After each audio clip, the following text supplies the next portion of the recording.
Without skilled people, plan remains only on the paper. Hello everyone, I am Rahul Guchral. Welcome back to Drishti CUET, and today we are going to discuss yet another topic from the business studies series. And today we have selected yet another process, that is the staffing process. So in the last video we had discussed the planning process. A planning process के बाद एक और, that is staffing process is also very important, and staffing is the third functions of the management, right? So we know there are 5 functions of the management: planning, organizing, staffing, directing and controlling.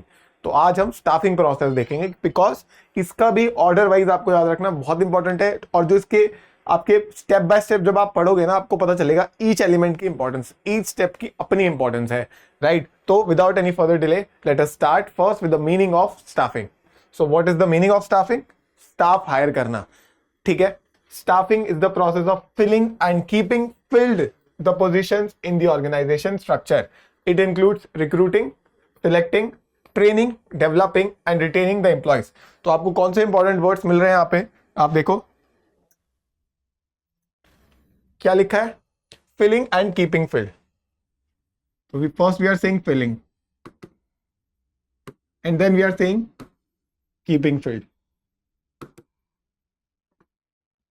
तो यहीं पे पूरा chapter खत्म है. मतलब अगर आप इन दो वर्ड का एग्जैक्ट क्रक्स समझ गए ना, कि फिलिंग द पोजीशन, कि कोई पोजीशन खाली पड़ी है. जैसे एक स्कूल में टीचर चाहिए था, अकाउंटेंसी का कोई टीचर चाहिए था, इकोनॉमिक्स का टीचर चाहिए था, तो उन्होंने वहां पे एप्लीकेशन दी, ठीक है. उन्होंने लोगों को बुलाया और लोगों ने इंटरव्यू दिया और कोई बंदा आके सिलेक्ट हो गया, राइट? तो that is filling the position. अब वो वहां पे आया. अब what is keeping field? Keeping field मतलब वहां पे वो आया, उसने काम करा, आपने उसे सैलरी दी, ठीक है, बट आपने उसे रिस्पेक्ट नहीं दी, तो उसको लगेगा कि मुझे रिस्पेक्ट नहीं मिल रही, I don't want to work. तो कीपिंग फील्ड मतलब उसको खुश रखना अपने एम्प्लॉय को किसी भी फॉर्म में, ठीक है. तो तभी आप फील्ड भी कर पाओगे और फील्ड तक रख भी पाओगे. पहले फिल करोगे, उसके बाद कीपिंग फील्ड भी कर पाओगे. So that is the very important line. Then it includes recruiting, selecting, training, developing and retaining. ठीक है, क्या पता चला? Recruiting, selecting, training and developing. So you have to remember these 4 words, very important in this chapter. The staffing chapter ही यही है कि recruitment क्या होता है, सिलेक्शन क्या होता है, ट्रेनिंग क्या होता है, डेवलपमेंट क्या होता है, ठीक है. तो ये 4 चीजें बहुत इंपॉर्टेंट है, ठीक है. तो अब हम आते हैं अपने स्टाफिंग प्रोसेस पे, ठीक है. Now we will talk about the staffing process.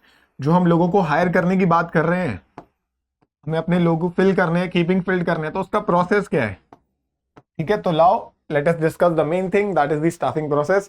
So the first step in the staffing process is estimating the manpower requirements, कि हमें कितना मैन पावर चाहिए, कितने लोग we need in the organisation, right? अपनी ऑर्गेनाइजेशन में हमें कितने लोग चाहिए. तो एक तरीके से you can say what is the requirement, कितने लोग चाहिए,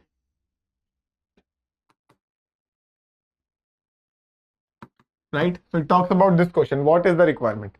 So determine how many and what type of employees are needed. For example, I said कि हमें बायोलॉजी की 2 टीचर्स चाहिए, ठीक है. तो पहले मैंने बोला 2 टीचर्स चाहिए, तो ये थोड़ी कोई भी टीचर, what type of, जिन्होंने जो बायो पढ़ा सके, ठीक है. yes. Then it includes workload analysis and workforce. तो 2 टाइप की एनालिसिस है. वर्कलोड मतलब amount and type of work, कितना वर्कलोड रहेगा उनके ऊपर, उनको कैसा काम करवाया जाएगा. Workforce is existing employees and there capabilities. जो हमारा अभी ऑलरेडी हमारे पास जो लोग हैं काम कर रहे हैं, उनकी क्या कैपेबिलिटीज है, उनका एनालिसिस क्या है, ठीक है. Example, a company wants to launch a new project, so it assesses how many programs and designers it will need. So this is the example, easy example of first step, that is estimating manpower requirement, कि कितने लोग की need है हमें भी, अभी भी हमें कितने लोग चाहिए, या कितने लोग पहले से जो है वो कैसा काम कर रहे हैं. तो दिस इज अपने मैन पावर को एक बार रिक्वायरमेंट को चेक करना, ठीक है. Second step in the staffing process, that is recruitment. अब मैंने बताया था 4 words, recruitment, selection, training, development, तो वो भी आएंगे ना कहीं ना कहीं. तो अब आता है difference between recruitment and selection. उसके लिए मैंने अलग वीडियो बनाई हुई है, वो भी देख सकते हो, बट मैं आपको भी शॉर्ट में बताता हूँ, बहुत ईजी है, ठीक है. रिक्रूटमेंट मतलब आपको लोग चाहिए थे, आपको लोग चाहिए थे. जैसे 2 बायो टीचर्स की बात हो रही है, फॉर एग्जाम्पल एक स्कूल है ये, XYZ पब्लिक स्कूल, ठीक है, they need 2 teachers, 2 biology teachers, ठीक है। तो इनको 2 बायो टीचर्स चाहिए, तो उड़ते हुए तो आएंगे नहीं, इनको क्या करना पड़ेगा, इनको एक एडवर्टाइजमेंट डालना पड़ेगा कि दे नीड, वैकेंसी है कि 2 लोग हमें चाहिए, 2 बायोलॉजी टीचर्स, ठीक है। फिर ये रिक्वायरमेंट लिख देंगे उसमें कि उनके पास प्रॉपर सर्टिफिकेशन हो, इतना एक्सपीरियंस हो 3 इयर्स का मिनिमम, ये सब चीजें होंगी, ठीक है। फिर लोग अप्लाई करेंगे। तो वो अप्लाई कैसे कर रहे हैं, जब हम अपने एप्लीकेशन डाल रहे हैं, तो we are inducing them, we मतलब स्कूल की बात कर रहा हूं, we are inducing them to apply, हम लोगों को इंड्यूस कर रहे हैं कि आप लोग अप्लाई करो हमारी जॉब पे। तो ये क्या हो गया, रिक्रूटमेंट, ठीक है। अब देखो, the process of finding potential candidates and encouraging them to apply for the jobs, कि हमें लोगों को ढूंढना है और हम चाहते हैं कि वो अप्लाई करे, ठीक है। तो कितने भी लोग आ सकते हैं, आप अप्लाई करो, बस अप्लाई, हम चाहते हैं लोग हमारी पोजीशन पे अप्लाई करें। अब क्या ये गारंटी है वो सिलेक्ट होंगे, नहीं, पर हम ये चाह रहे हैं अभी कि लोग, बहुत सारे लोग अप्लाई करें, क्योंकि जब बहुत सारे लोग आएंगे ना, हमारे पास ऑप्शन ज्यादा हो जाएंगे, ठीक है। तो सोर्सेज क्या क्या होते हैं, 2 सोर्सेज होते हैं रिक्रूटमेंट के, इंटरनल एंड एक्सटर्नल। इंटरनल मतलब जैसे आपके ऑर्गेनाइजेशन में बहुत सारे लोग काम कर रहे थे, ठीक है, एक टीचर थी जो क्लास 10 तक बायोलॉजी पढ़ा लेती थी, उसको 11 12 नहीं आती थी, तो मैनेजमेंट ने उसे ऑप्शन दिया, क्या आप मेहनत करके 11 12 को भी पढ़ा सकते हो, उन्होंने कहा बिल्कुल। तो क्या हुआ, इंटरनली ही रिक्रूटमेंट हो गया, हमने अंदर से ही ढूंढ लिया कि ये बंदा भी पढ़ा सकता है, ठीक है। एक्सटर्नल क्या है, बाहर से बाहर से दूसरे लोगों को लाना, नए लोगों को लाना अपने ऑर्गेनाइजेशन में, वो हो जाएगा हमारा एक्सटर्नल रिक्रूटमेंट, ठीक है। Think of recruitment as attracting talent, तो we are just attracting the talent, कि आप आओ और अप्लाई करो। ये गारंटी नहीं कि आप सिलेक्ट हो जाओगे, बट ये गारंटी आपको मौका मिलेगा इंटरव्यू देने का एक तरीके से, या फिर सिलेक्शन प्रोसेस में आने का आपको मौका मिलेगा। इंटरव्यू तो डायरेक्टली नहीं होता, पहले आपको सिलेक्शन प्रोसेस में आने का आपको मौका मिल रहा है, तो आप अप्लाई तो करो एटलीस्ट, ठीक है। हम बोलते हैं यार अप्लाई तो करके देख, क्या पता किस्मत चमक जाए, है ना। थर्ड, और third comes the selection part, ठीक है। जैसे मान लो हमने 2 बायोलॉजी टीचर्स चाहिए थे, तो 25 लोगों ने अप्लाई कर दिया,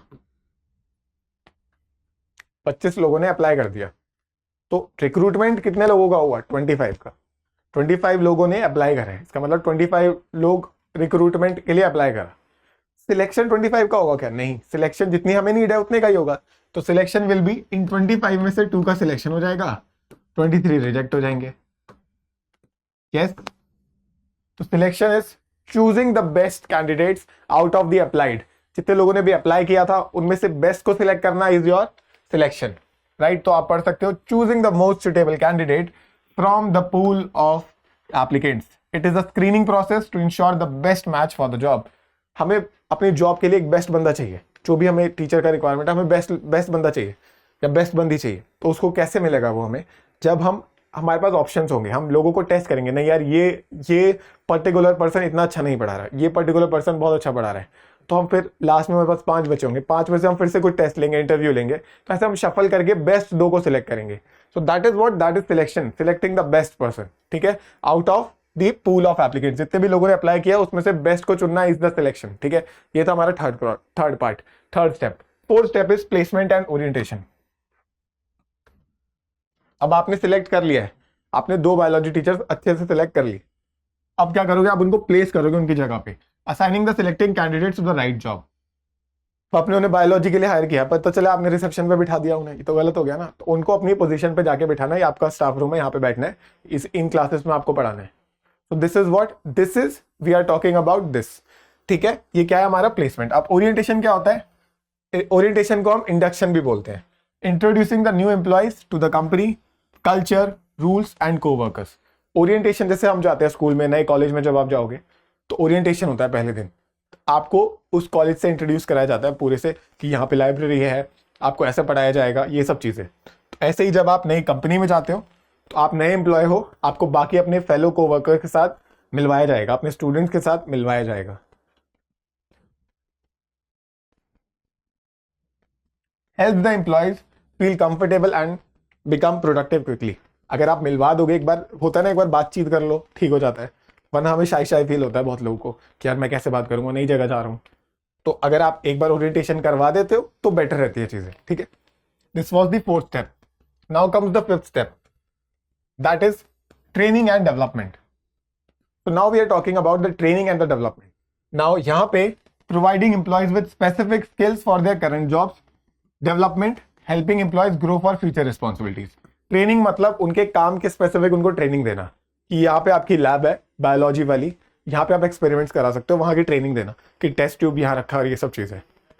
अब डेवलपमेंट क्या है? Overall development. तो development is a wider process. Development का एक पार्ट है ट्रेनिंग, ठीक है। डेवलपमेंट अपने आप में एक वाइडर टर्म है, आपको ये याद रखना है, ठीक है। तो example, training a cashier to use new billing software and offering a leadership course to a senior employ.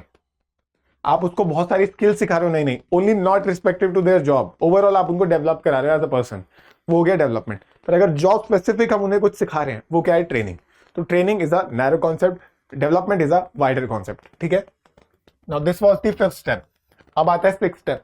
Sixth step is your performance appraisal. Now what is this? Evaluating how well employees are performing their jobs. हमने placement कर दिया, training कर दी, development कर दिया, अब उन्होंने काम किया अपना, उन्होंने काम कैसा किया वो हमें पता चलता है अप्रेजल में। Evaluating how well employees are performing their jobs, right. Purpose to give feedback, decide promotions, salary hikes and training needs.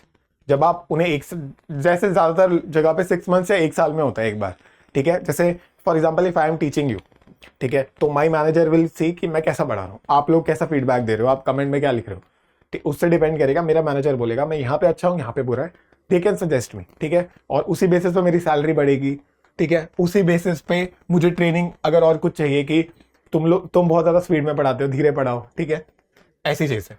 It helps recognise good performance and identify areas for improvement, कि कहाँ पे कोई कहाँ पे improvement कर सकता है और वो कहाँ पे अच्छा कर रहा है, उससे मोटिवेशन मिलेगा। सो this is how performance appraisal helps, ठीक है। एक तरीके से इट गिव्स फीडबैक। अगर फीडबैक की बात हो रही है, that comes under the performance appraisal.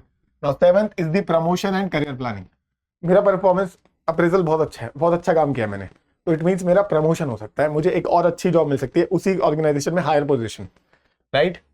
Moving an employee to higher position with the responsibility and better पे।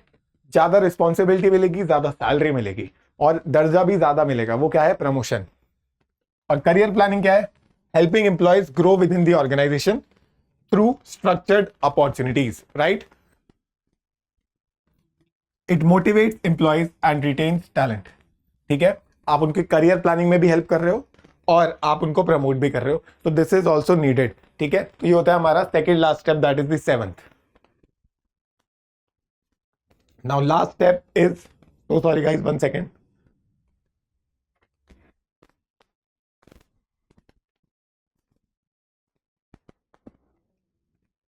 All right, so the last step in the staffing process is your compensation. आप उनको कितना पे कर रहे हो और क्या वो फेयर है या नहीं, ये चीज चेक करना बहुत जरूरी होता है, ठीक है, क्योंकि पैसा बोलता है ना। Deciding the pay structure including salaries, incentives and benefits. Salary तो होती है, उसके अलावा और क्या आप ऑफर कर रहे हो? बहुत सारी कंपनीज कल्ट फिट का पास दे देती हैं, ठीक है, जोमेटो का पास दे देती है, बहुत सारे पासेस भी होते हैं, ठीक है, बेनिफिट्स दे देती हैं। और तो गोल क्या है? To attract and retain competent employees. हम ये क्यों करते हैं, उनको एक्स्ट्रा बेनिफिट क्यों देते हैं? क्योंकि हमें पता है कोई पर्टिकुलर एम्प्लॉय बहुत अच्छा काम कर रहा है, तो हमें उनको रिकॉग्नाइज करना पड़ता है, हमें उनको अट्रैक्ट करके रखना पड़ता है कि आप यहीं रहो, आप कहीं मत जाओ, ठीक है, अभी ना जाओ छोड़कर। Is applied here wherein the compensation part. Compensation हम अच्छी देंगे तो ही वो हमारी ऑर्गेनाइजेशन में रहेंगे। कंपनसेशन मैटर्स, ठीक है, क्योंकि उन्हें भी अपनी फैमिली देखनी है, तो for that they need money also. Respect, obviously respect चाहिए, पर मनी भी चाहिए, ठीक है, दोनों चाहिए। तो guys this was the staffing process. अगर आपको स्क्रीनशॉट लेना है तो आप ले सकते हैं, giving 5 seconds for each slide. All right, so this was the first step, that is estimating manpower requirements, right? 5, 4, 3, 2, 1. Second step, recruitment. Third step, selection. 4th step, placement and orientation. 5th step, training and development. 6th step, performance appraisal. 7th step, promotion and career planning. And last but not the least, compensation, right? तो एक बार जरा याद कर ले। तो हमें पता है 8 है, ठीक है, 1 2 3 4 5 6 7 8, ठीक है। चलो 4 करके याद करते हैं। ऑलराइट, ठीक है। पहला क्या था? Estimating manpower requirements. ऐसे ना शॉर्ट में लिख के याद किया करो, हमें ये वर्ड्स याद रहते हैं। EMR, estimating manpower requirements, ऐसे याद कर लो, ठीक है। उसके बाद हम उनको इंड्यूस करेंगे, आप आके अप्लाई करो। तो रिक्रूटमेंट हमेशा पहले आएगा, उसके बाद सिलेक्ट करेंगे। अब सिलेक्ट कर लेंगे तो प्लेसमेंट एंड ओरिएंटेशन करेंगे, P&O। इतना क्लियर है? Estimating manpower requirement, recruitment, selection and placement and orientation. आप चेक कर सकते हो, estimating manpower requirement, recruitment, selection and placement and orientation, ठीक है। इसके बाद अब आपने ओरिएंटेशन कर दिया, प्लेसमेंट कर लिया, अब आप उनको ट्रेनिंग और डेवलपमेंट में हेल्प करोगे, ठीक है, T&D, ट्रेनिंग एंड डेवलपमेंट, ठीक है। इसके बाद आप उसको किस चीज में हेल्प करोगे?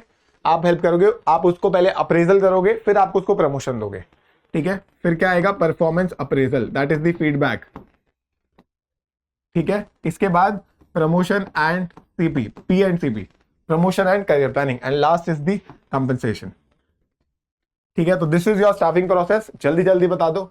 एस्टिमेटिंग मैन पावर रिक्वायरमेंट्स मतलब ये असेस करना कितने लोग भी नीड, है ना। रिक्रूटमेंट इज लोगों को अप्लाई करने के लिए बोलना कि आओ अप्लाई करो। सिलेक्शन इज जिन्होंने भी अप्लाई किया उनमें से बेस्ट को चुनना। Planning, placement and orientation is, placement is उनको अपनी जगह पे रखना, उनकी जॉब है वहां पे बताना।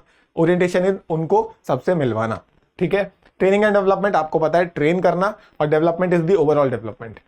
परफॉर्मेंस अप्रेजल, उनको उनका फीडबैक देना, कहाँ पे वो इंप्रूव कर सकते हैं और कहाँ पे वो अच्छा कर रहे हैं, उस बेसिस पे फिर उनकी प्रमोशन एंड करियर प्लानिंग करना, ठीक है। And last is the compensation, क्या फेयर पे हो रहा है या नहीं हो रहा है, इसको एक बार असेस करना और चेक करना, ठीक है। तो गाइस आई होप आपको स्टाफिंग प्रोसेस पूरा समझ आ गया, ठीक है। अगर आपको कोई और डाउट है CUET से related, you can write in the comments, you can buy our courses, you can buy our books. तो गाइस ऐसे ही पढ़ते रहो, आगे बढ़ते रहो, self belief and self confidence दोनों करते रहो। मैं हूं राहुल गुजराल, मिलूंगा नेक्स्ट वीडियो में। तब तक के लिए bye bye and take care.